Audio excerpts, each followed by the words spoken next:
Now the right heart is a very important thing.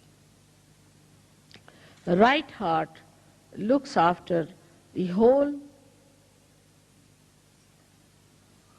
lungs, both the lungs, all the throat, the trachea, the nose, the inner part. The outer side is looked after, we can say the features are given by Shri Krishna. But the inner part of it is all done by Shri Rama. They are the same, but one acts as in the inner part, the another as the outer part.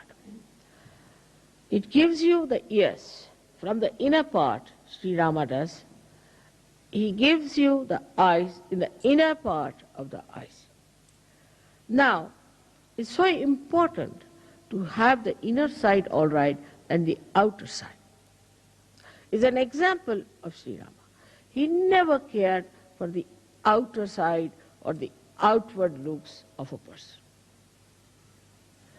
Because he came before Shri Krishna, he tried to build up the inner side of a human being. So we can say, though he is on the right heart, he acts through your Hamsa Chakra and partly through your Vishuddhi Chakra in the inner side. Because Shri Krishna, in the inner side of it, is Shri Ram, is Shri Vishnu. So, when somebody is, say, not good looking according to the Western standard, according to me the Western standards are rather funny. Because Western standards don't look like, neither like Krishna or Shri Rama.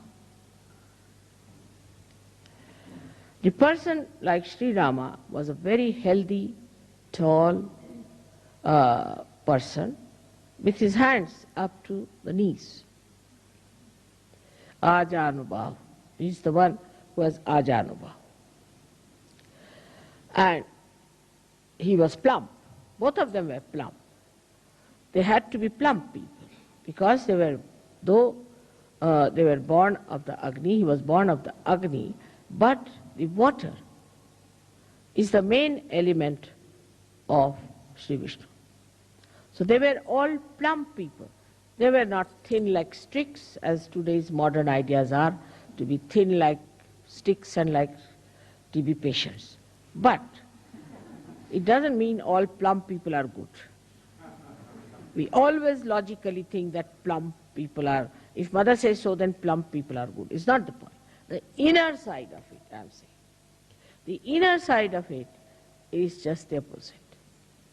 Inner side of it is absolutely beautiful and absolutely full of love, affection and warmth.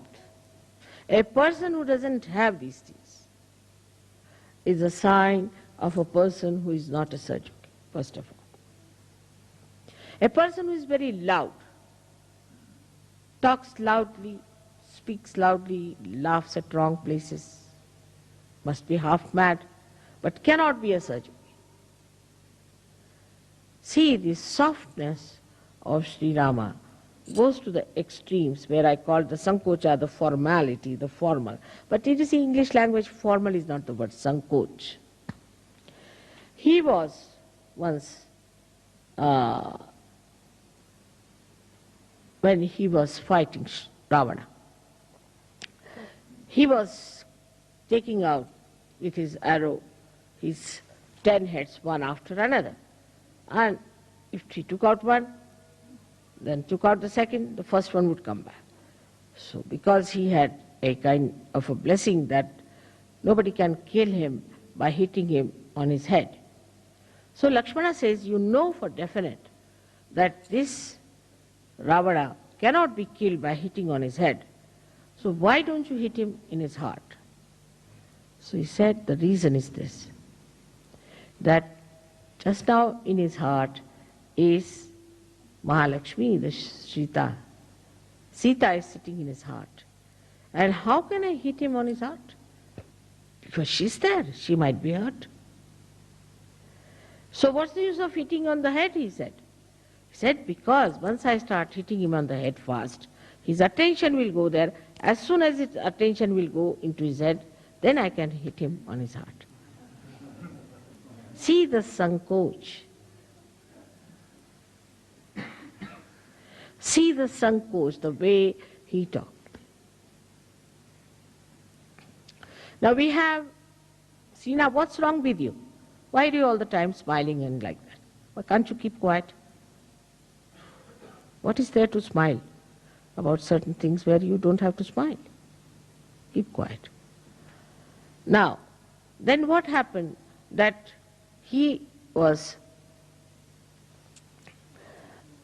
so kind once when a very ugly woman, Shurpanakha, came to entice him. And she said, she came to entice, she said that, Rama, why don't you marry me? I mean, to a person like Rama, who is Maryada Purushottama, to ask such a horrible questions. Somebody would have really beaten her up, if not anything else. So Shri Ram smiled. He said, Madam, I'm sorry, I have a wife and I believe in one wife, Eka Patni Vrat.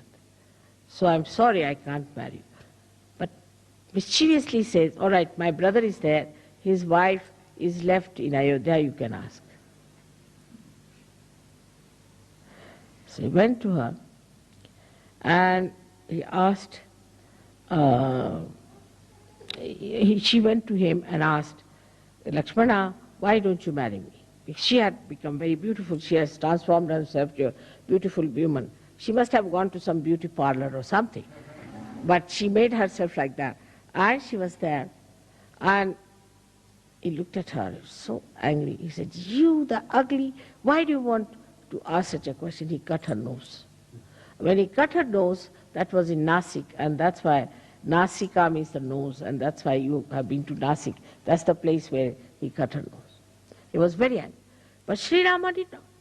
He said in a way that's very convincing that, see, I have a wife and I am a person who believes in my one wife. Now another character about him was that he was consistent. He was never inconsistent like Sri Krishna. Sri Krishna was a diplomat, and diplomacy is in being inconsistent. Sri Krishna's style was different. But in Sahaj Yoga, you can't carry on like Sri Rama. Sometimes you have to be like Parshurama also. Otherwise things don't work out. Now, when it went ahead with it in his character, which was so beautiful, that you find he was such a consistent person. Whatever he said, all the life he carried that. For example, he said, I'm the one who believes in one wife, Eka Patni Vrat. Now he had a very nice wife, no doubt, very beautiful wife, but she had gone to Ravana and he was left alone. When they wanted to start a kind of a yajna called as Rajasuya Yajna, which was meant to be the conquering the whole world. Then they asked him, you have to marry because you have to have your wife. They said, no, I can't marry because nobody could be like my wife and I can't marry. I can forego this kind of a yajna, but I can't marry again. So then they said, all right, there's only one thing you can do is to make a statue of Sita in gold. And you have to use her, that statue, as a wife representing. He said, that I will agree. He took away all his ornaments, everything, and made that statue, and he did this again. So whatever he said, he followed thoroughly. In his dharma, he was perfect. Another incident is that when Sita was lost, he never slept. He never slept on a bed, always on the Mother Earth. Never slept on a bed, always on the Mother Earth. The pain he had of his wife is very well described by all the poets of India.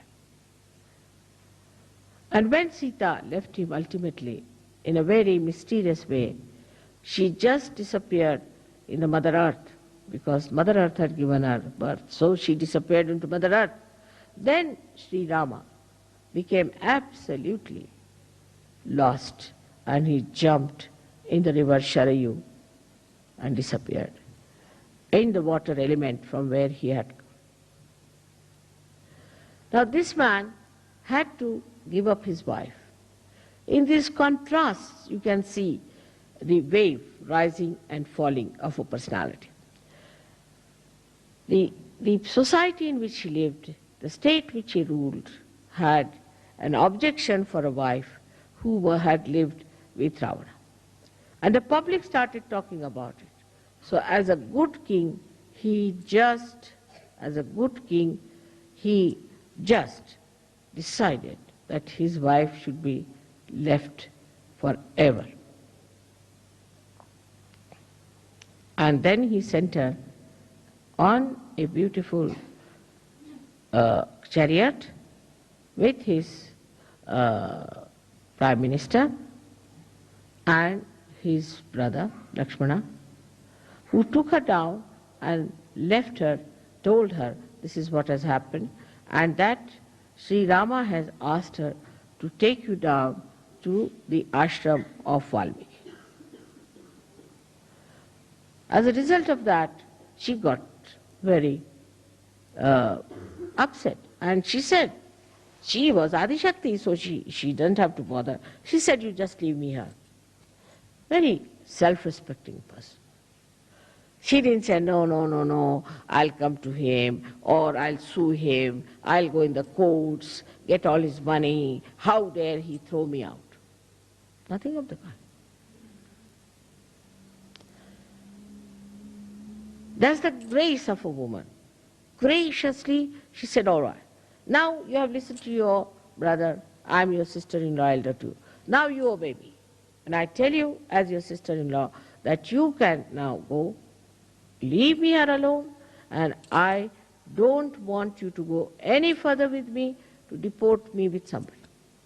And she was pregnant. Here if it happens, of course, horrible things can happen.